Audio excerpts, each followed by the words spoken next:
Monday, it's video time.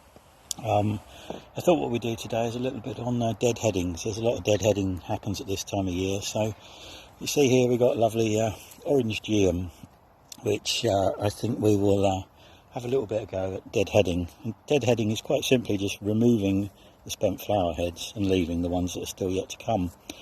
It's a very easy task. You're always looking to cut back to a nice active piece of growth. So we've taken this dead flower off and we've cut back to this one here. So we do this repeatedly throughout the plant. We're always looking to find a good growth point. Sometimes we have to go back further down into the plant to look for it, but as you can see, there's always going to be somewhere where you can cut back and you've got an active growth point. So if you look where we've cut back to here, these shoots will continue and then we'll end up with more flowers.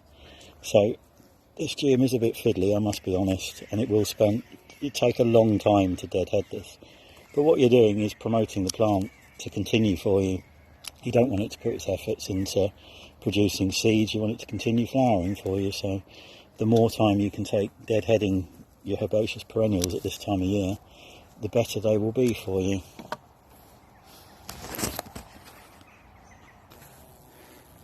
Right, we're back again. This time we've got a lupin, as you can see. Over the back here it's a lovely nice new flower, and then into the foreground we've got these which have already finished flowering. Same thing again, we just want to cut them back so we've got a new point of growth for them to continue flowering for us.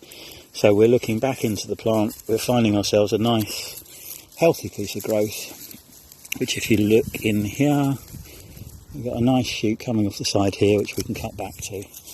That will then continue the growth upwards, and lupins actually will give us a second flush of flowers, so it might look a bit brutal, but you're never going to do the plant any harm. Obviously if you want the plant to produce seed because you want to propagate from it, don't cut all the seed heads off, because otherwise you're going to cut off all your seed potential.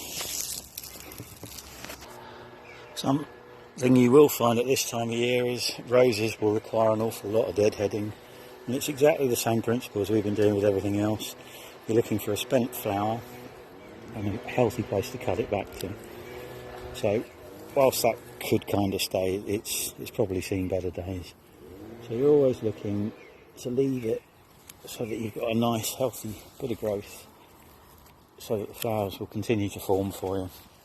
If you don't deadhead roses in this way, what will happen is they will start to produce seed, they'll start to produce rose hips, and then you'll end up not getting the continuity of flower. So the more you can do this at this time of year, the longer you're prolonging the season, and the better your roses will be for it.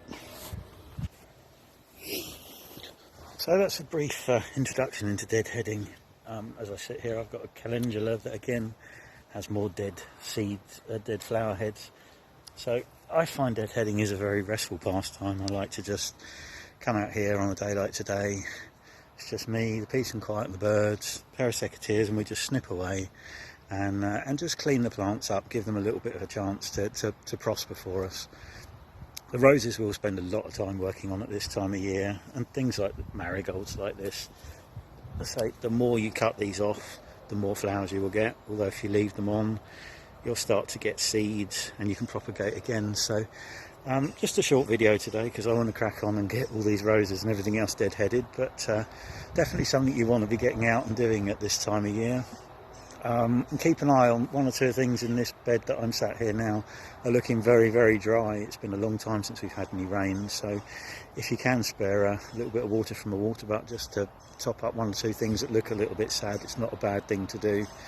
And otherwise just keep the hoe active amongst everything. You're still going to get weeds growing even though it's very dry, and just enjoy your garden. So short video for today. I'll be back probably later on in the week, so until then, take care, all the best, bye bye.